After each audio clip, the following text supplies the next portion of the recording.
Subscribers, today we're going to talk about paint, oil filters, logbook holders and heaters. You're with Jules Knight on Jive Talking Garage.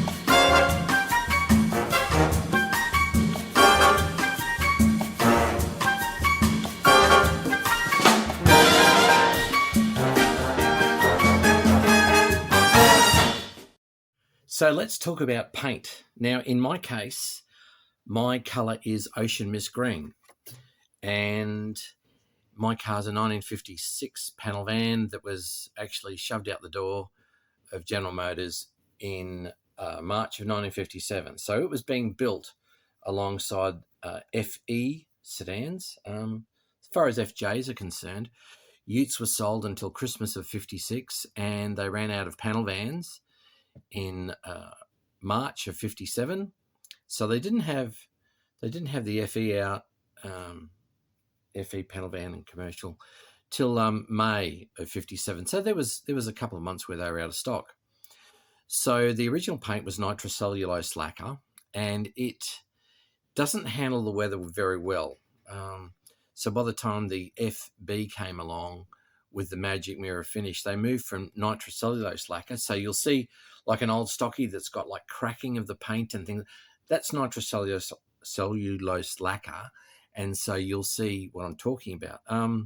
Needless to say, the new style paint from America, they'd moved from Dulon and so on. They went to acrylic lacquer, which was the magic mirror.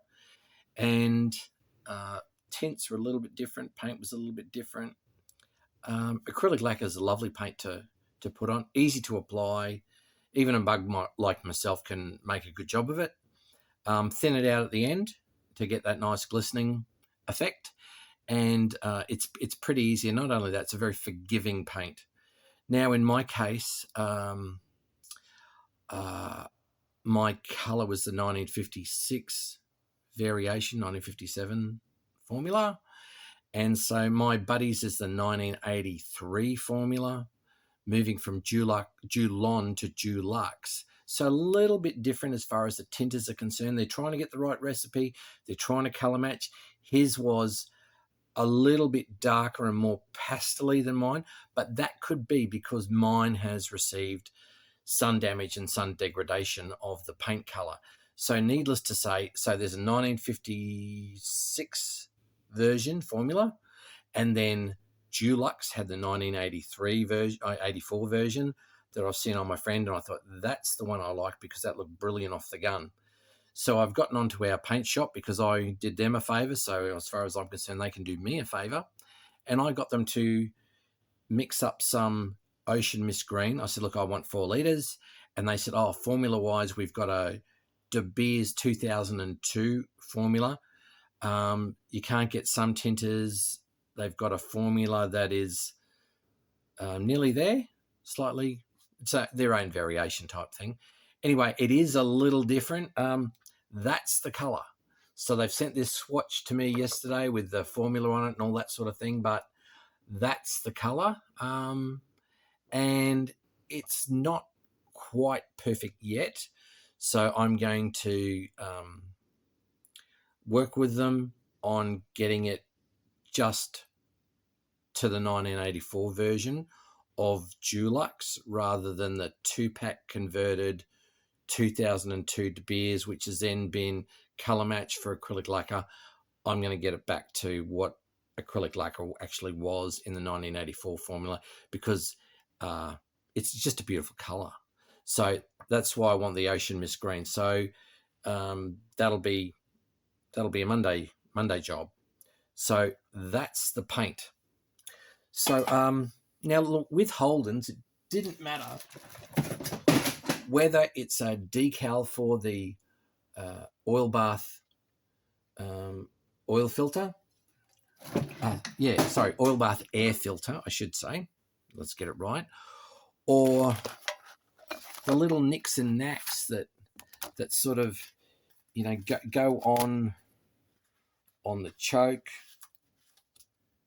choke, or the little printing bits, or the things that hang off the mirror, or the little cards that hang off, the swing cards that hang off the light switches, or even the little Good Housekeeping books.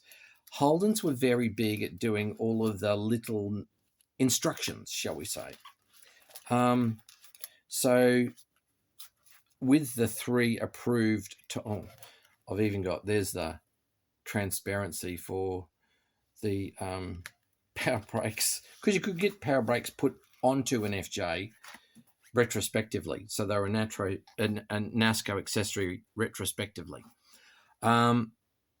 So I'm doing a little job for one of our members, starter motor, generator, regulator.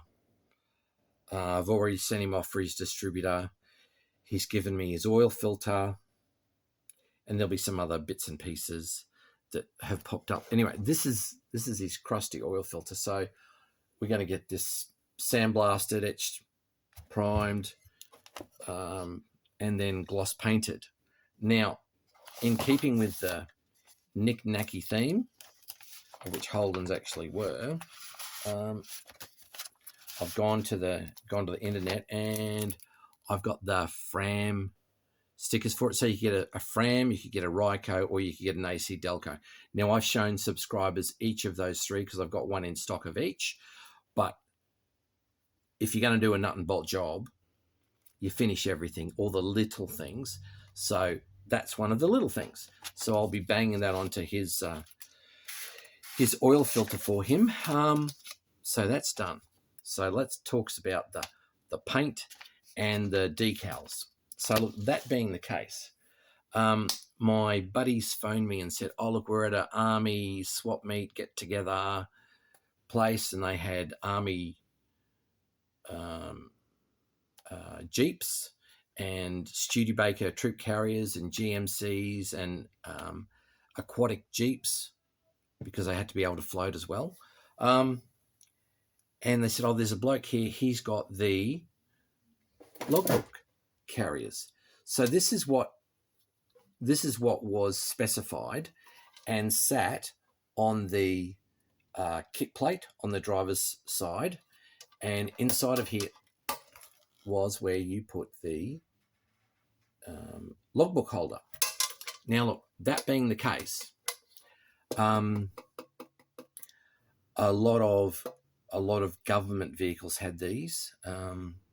The Army most certainly did too. Now, I worked for the government for 25 years, and I can remember in the 80s, it was like when VK and VL were out.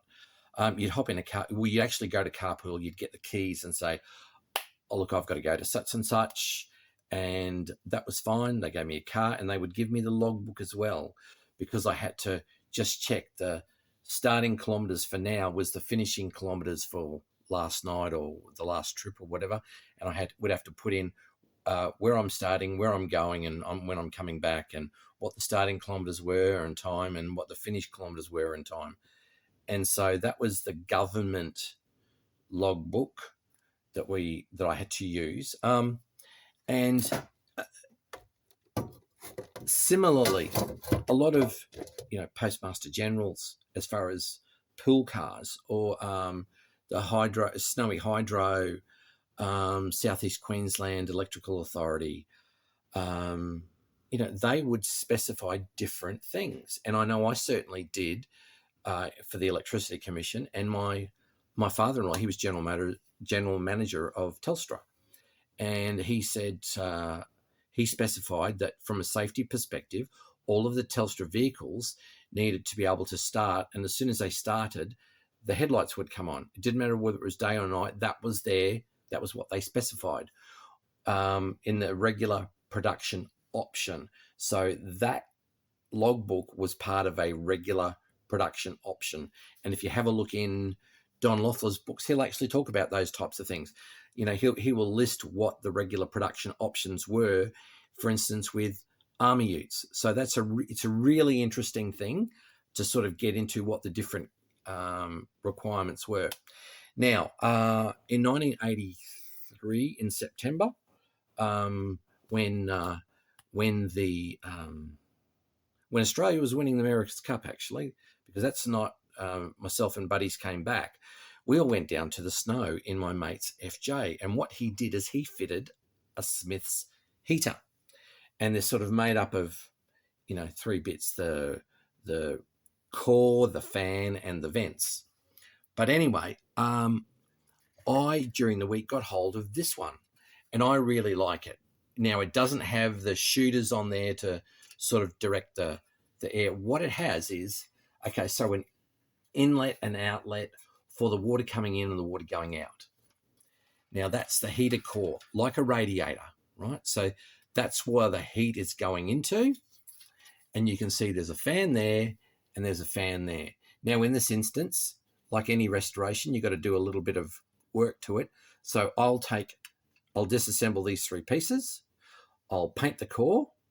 I'll paint this hammer tone finish, both sides, but there is a fan here and a fan there. So in my instance, I'm going to mount this on the parcel shelf, under the parcel shelf.